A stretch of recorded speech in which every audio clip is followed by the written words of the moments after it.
Hey guys, MD here. I'm bringing you guys another home cooked meal tutorial.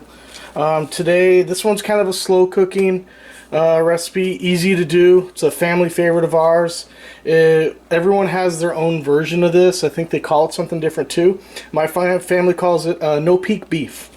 And all it is a slow cooked, stir fry, stew meat.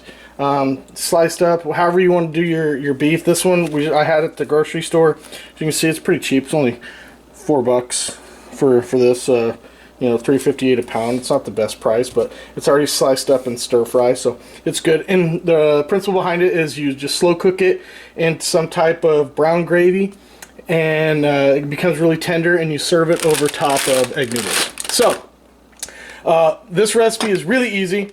All you're going to need, like I said, is the beef, the noodles for later. But we're going to do baby portobellos, some onions, some beef broth. We're going to brown this up, and we'll make a gravy out of it. Feel free to use the brown gravy packs if you want. I'm going to use some browning sauce and flour just to make our own gravy, a little bit of salt, a little bit of pepper, and just to season it up how we choose. So feel free to change up this recipe any way you'd like, but this is how we do it. So all right, let me get this start going. This can be done in a Dutch oven, cast iron, your crock pot if you want, regular pan. I'm just using the electric skillet because it's going to give me counter space to do some other stuff we have to do. And I'm going to start off with a stick of butter, salted please, because it's going to give you some flavor for your gravy. Also, it's going to help you make a roux here when I fry up the beef. Okay, now that my butter's all melted, this pan is screaming hot. I'm going to go ahead and add my beef into it. This is pretty big, so you can add a lot of beef. You don't want to overcrowd the pan. So I'm going to stir this in just to get a good sear on it, and then I will add the vegetables.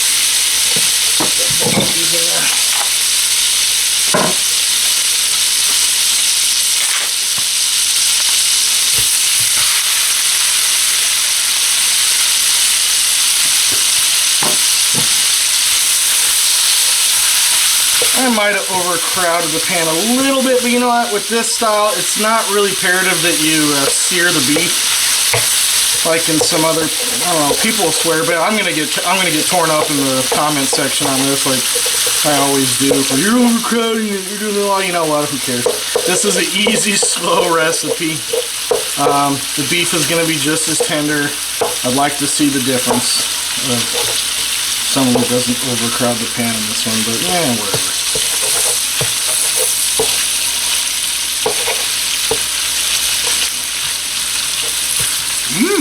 Looks good. Alright, I'll get this browned up, I'll get you back. Alright, we got the beef basically browned up. I'm gonna go ahead and add in my diced onions. I'm using a Vidalia onion, a sweet onion. You can use Walla Walla sweets or red onion, yellow onion, doesn't really matter. And I'm going to add the baby portobellos in there. Stir these in.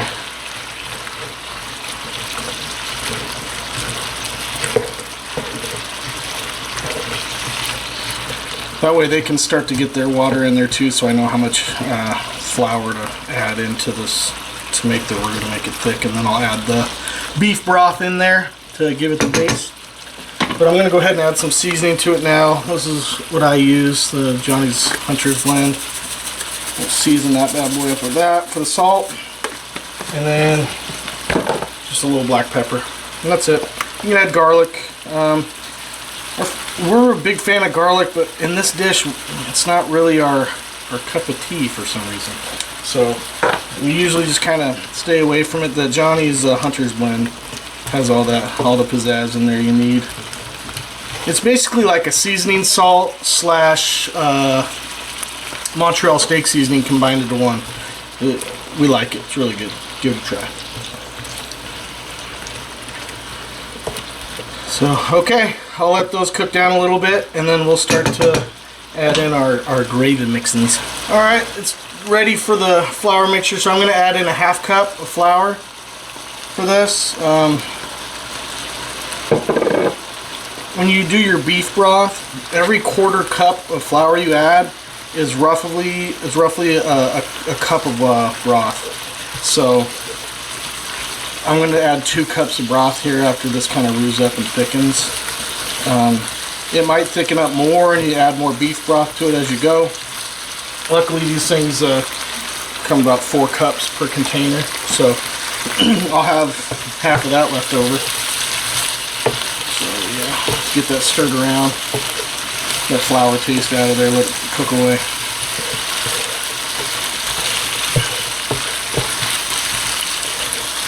Smells amazing, by the way, those mushrooms and onions and beef. Oh.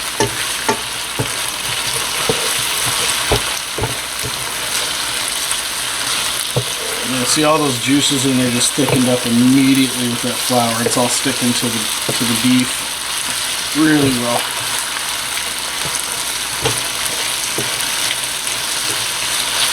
Looks good. All right. Alrighty, so you just want the flour taste off of out of there from adding that in. Once that flour taste is gone, you can go ahead and add in your beef broth. Like I said, I have 2 cups of it right here. So I'm going to add that in to the mixture. And I'm going to bring this up to a boil. Once it gets up to a boil, I'm going to reduce it to a simmer and cover it.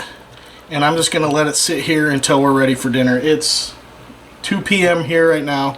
We're going to eat maybe at 5 o'clock, 6 o'clock tonight. So it'll be good. And you can just let it sit. It can sit there and cook all day. Like I said, you could use this in a crock pot. But I'm using it on the electric skillet today. And I'm just going to put it on a low simmer. And once it gets up to a boil, I'll turn it down. That way everything's good to go. And this will be yum-yums. So. Okay. Alright, it's at a boil now, and one thing I forgot to tell you I was going to add, I'm adding in the browning sauce, and this is like great for gravy if you're making, ooh, that's a lot, but that should be good. Exactly that much. I don't know how much that is, just a tablespoon, maybe teaspoon, I don't know. This stuff, a little goes a long way, so hopefully I didn't add too much. I don't think I did. It smells good. Just add it. It's gonna make your gravy. If you guys don't have browning sauce, the stuff I think is like $2 at the grocery store. And like I said, a little lasts a long ways. It's gonna last you a while in your pantry, and it is very, very good, especially for making gravy with beef. It's very good. It's good stuff. But look at that color. Oh my God, it looks good. So we're at the boil. Well, we were at the boil when I brought you back. So look at that thickness. I might add a little bit more beef broth because look at that, it's already pretty thick. So we'll add a little bit more to that because it's going to evaporate throughout the day. So we're going to maybe a half cup.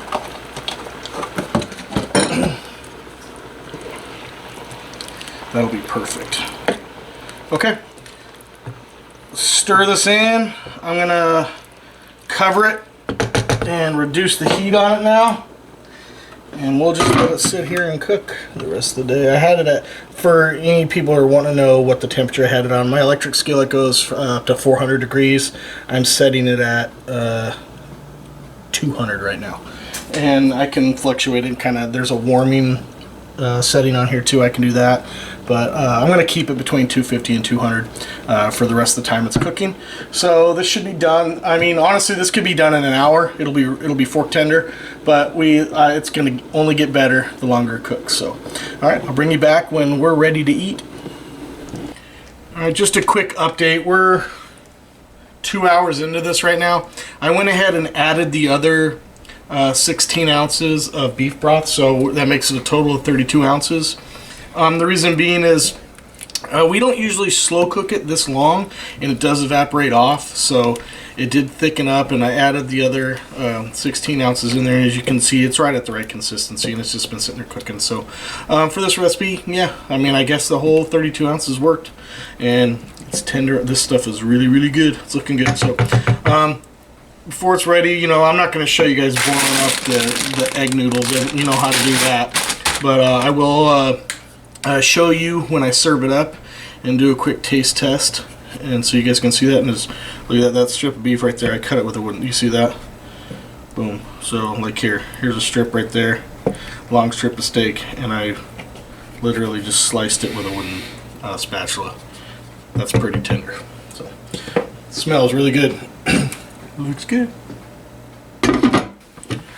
Alright, so this is done. I got the egg noodles almost done there. They're boiling. They got about 3 minutes left. This is the consistency you're looking for. As you can see, I've got just this plastic spoon there. Just that, I mean, this stuff is just fork tender, completely fork tender. It's very soft. It's going to be very good. You have a thick gravy, and you just put your noodles down. I'll show you here in a second. Just put your noodles on a plate and put a couple scoops of this on there with the gravy, and you're good to go. Easy, easy dinner. It requires zero effort. You know what I mean? This is something that's one of those comfort foods that my family always enjoys, and you get all your stuff out. I'm telling you, this is one of our favorites, and it's just so easy to do.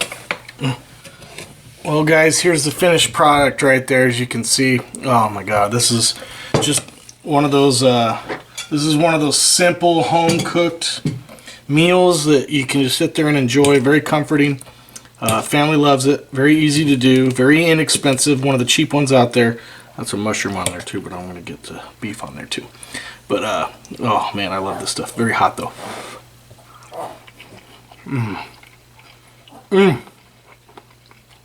That's perfect. That is so good. You guys are gonna love this. Give it a try. I know this is, people are saying, oh, that's like stroganoff. This is like stroganoff without the sour cream. But we all enjoy it here. We call it no peak beef. You can cook it in the oven. There's just so many ways to do it. But I hope you guys give this a try. I appreciate y'all watching. As always, get your families outdoors, and I'll catch you next time.